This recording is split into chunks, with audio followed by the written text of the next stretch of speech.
My name is Adam Cook, and there's a reason that I'm here with Chris White. How are you, Chris? I am good, mate. How are you? I'm good. Do you know where I'm going with this? Possibly.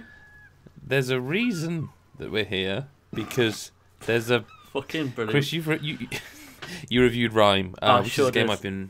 I've been very excited to play. I played a little bit of it.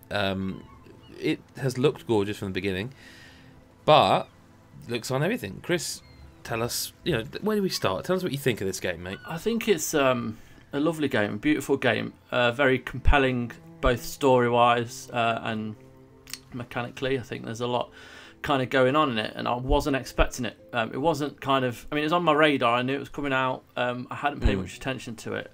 I nearly got a chance to play it at that preview event in London a couple of months ago, but I missed out, you see. Partly because we'd already had Patrick Dane do the preview for us, so we already had something on site. But anyway, I digress. The game itself is it's a masterpiece in so many ways. And I'm going to say it, Last Guardian was probably the biggest disappointment of last year. One of the biggest disappointments ever gaming-wise. And this is the game that should have been. It's got that kind of visual style to it. It's more along the lines of Zelda's kind of painted style. There's a real warmth to it, both through the music that's played and the kind of world that you help bring life to. And it's just there's not really there isn't any dialogue per se, and it's partly The Last Guardian, but it also reminds me a hell of a lot of Journey. Both the kind of the emotional kind of poignancy to it, and the way that it communicates with its world without words. It's just a very well put together game, and it kind of hit me a bit in many ways. I think I mean, I've played at the time of recording this. I've played about, I don't know, an hour and a bit, maybe an hour and a half, maybe just over that. And the things that immediately stuck out to me, I'm going to mention because I want to know if they continue to sort of shine through the playthrough. I think the music does actually hit quite hard early on. Like the orchestral soundtrack is really nice. And is that something that throughout comes in and makes you appreciate it? Yeah, definitely. I mean, there's times where there's no music at all, and then it kind of kicks in, and there are a lot of moments later in game which are really moving. Obviously, you find out a lot more about who this boy is and why he is where he is. But yeah, the music is throughout is just stunning. Like it's a proper, epic score that you don't tend to get a lot of on this kind of scale. So yeah, the music is certainly one of the kind of the most exciting and amazing points of the game. So the other thing, apart from the visuals, which I think, if you're interested enough that you've clicked this, you already know it looks nice. The mechanics, the puzzle mechanics. I initially thought this was kind of a third-person Wonder game where it was more just exploration. There are puzzle elements that you'll see in this video as we talk, because I didn't want to put too much in. I didn't really want to show too much of its sort of special sauce in this. I want you people to discover it. But there's a mechanic in the first sort of section of the game where you solve puzzles. I mean, I don't even know how to describe them, but you get like a door frame and you have to line them up, and if you line them up correctly, they will make the door appear and you can go through the door. And that manifests itself eventually in kind of the culmination of that type of puzzle, where you kind of take the door frame from another door, then you move that door frame that you've now got. Basically, it's a wow moment. Like, and the closest I can think of in terms of what it reminded me of is playing The Witness, when you don't understand a puzzle and then you suddenly get it, and it just jaw hits the floor and you're like, I get it. That is so clever. As I progressed forward, there's similar puzzles, and I got to an area that was quite dark, and you had to use the boys sort of shouting to light your way and illuminate the path. My concern was at that point, it seemed to give me that idea of solving the doors, and then it seems to not use it for a bit. Does it continue? First of all, does it continue to give you new puzzles types? And second of all, does it bring them all together? Does it keep using the tricks, or does it move on? It kind of, it's nuanced. It always uses kind of light is the main mechanic, like light Okay. and shadows and that kind of thing.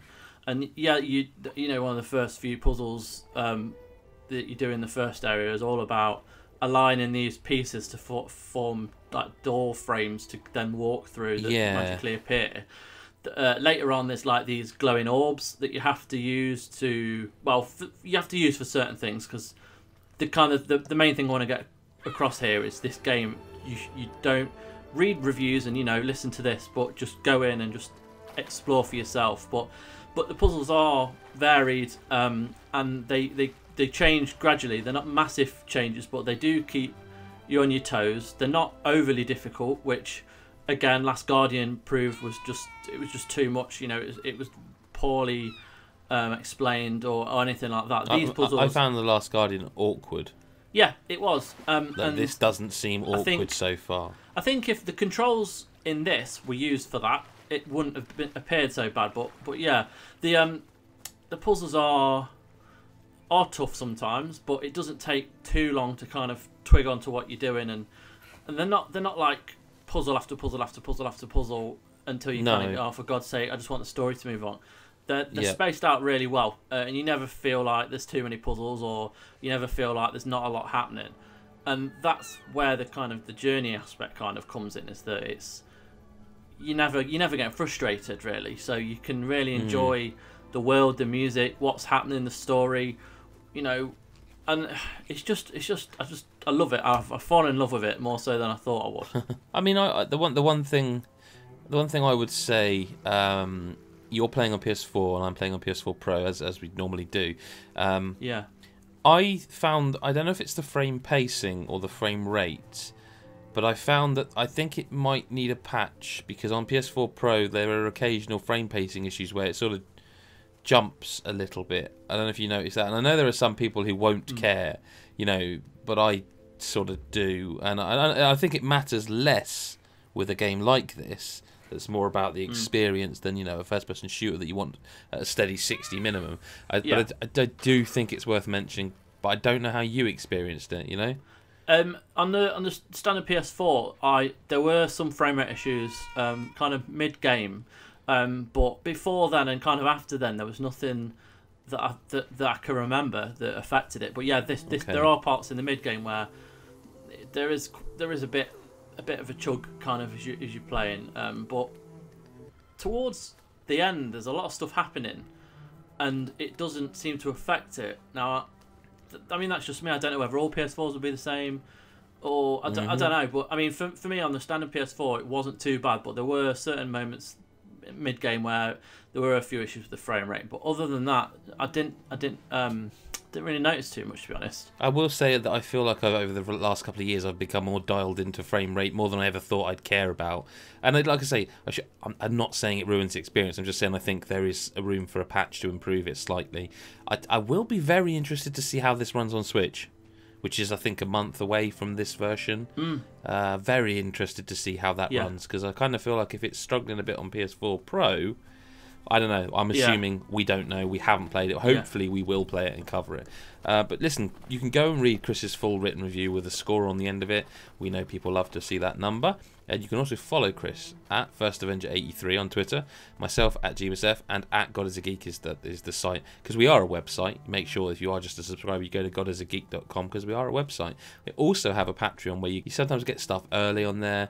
You get extended podcasts, just exclusive written content. Like, it's worth it for $1 or £1 a month, and it really genuinely helps us keep the site running, essentially, and you know, we have great access, but at the same time, sometimes you need to go somewhere to play stuff, and this helps pay for that.